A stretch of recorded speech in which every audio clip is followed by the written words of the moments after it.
Today, I'll be reviewing Gargoyles Darkwing Duck number 2 by Dynamite Comics. The plot is by Tad Stones and Greg Weisman, and it's written by Greg Weisman. And the art is done by Ciro Cangelosi. And the variant cover that I own is done by Ciro Cangelosi. I liked the first issue, but I did leave a number of unanswered questions. So we'll see if this issue will be able to answer some of them. It starts off right where the last issue ended. Thugs that Darkwing and Goliath and Elisa encountered being arrested.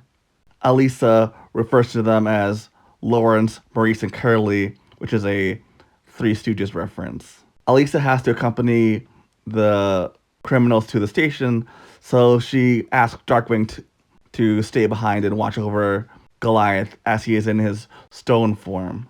And this is where we get the full title, the official Darkwing Duck and Gargoyles Disney Afternoon Team Up Crossover Comic Book Miniseries Event, The Mirror Quacked Chapter 2, The Green-Eyed Abyss Gazes Also.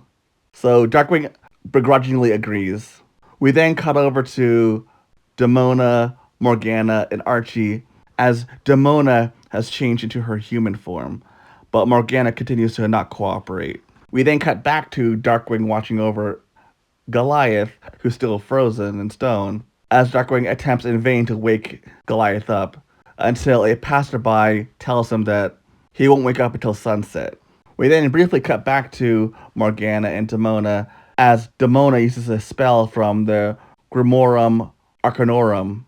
After saying the magic words, Morgana ends up being tickled by the flogging feathers of Flagellicious. We then jump back to Elisa returning to Darkwing and Goliath, as now it's sunset, and Goliath triumphantly breaks out of the stone with some of it right into Darkwing's mouth, which Elisa tells Darkwing that she warned him to stay back. We then cut over to Morgana and Demona, as now that it's sunset, Demona returns back to her Gargoyles form. And we quickly jump back to Darkwing, Goliath, Elisa, and Squeak. Goliath brings them to where Demona is holding Morgana, as Elisa had figured out where Demona's warehouse is off-panel. And as Demona threatens Morgana, we hear a very familiar phrase, "I am the terror that flaps in the night," which Morgana automatically recognizes who it is. "I am the pigeon with a vendetta against statuary. I am Darkwing." And then Demona cuts him off. As Goliath jumps down into the action, we get a woof from Morgana, which Darkwing does not take too kindly to, which then gives Demona an idea to test an artifact that she has that amplifies the envy and greed in others. And very quickly, Darkwing is taken over by his envy and starts attacking Goliath, to no avail. And Morgana's pleas to Darkwing to snap out of it don't work.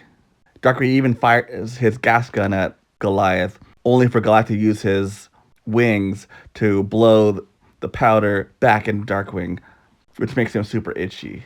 Demona finds this whole hilarious until Elisa then reminds Demona that Goliath is the love of her life, which then Demona is then taken over by her envy, and she attacks Elisa, which gives Squeak the opening to push the idol over to Archie, who then uses his spider web to latch onto it and knock it to the ground, causing it to shatter, which then snaps everyone back to normal.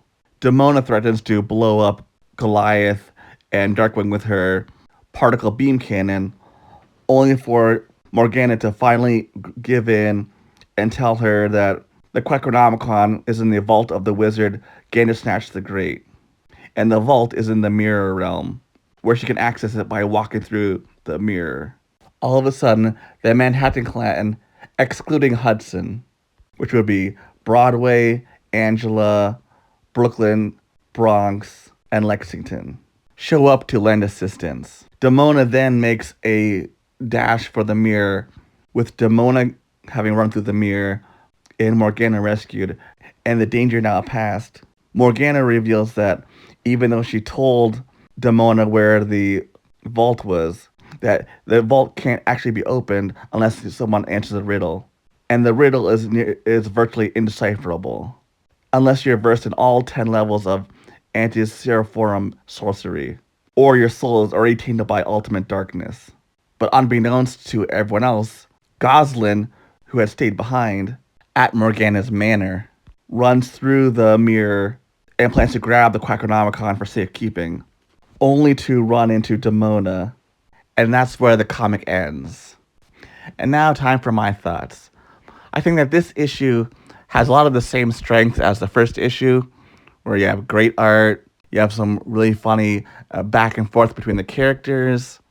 From what I can tell, no one is way out of character, though it does carry a number of the same weaknesses that the first issue carried, which is there are too many characters to fit into a 4-issue miniseries. So either characters have their roles heavily reduced to just glorified cameos, or they're missing entirely.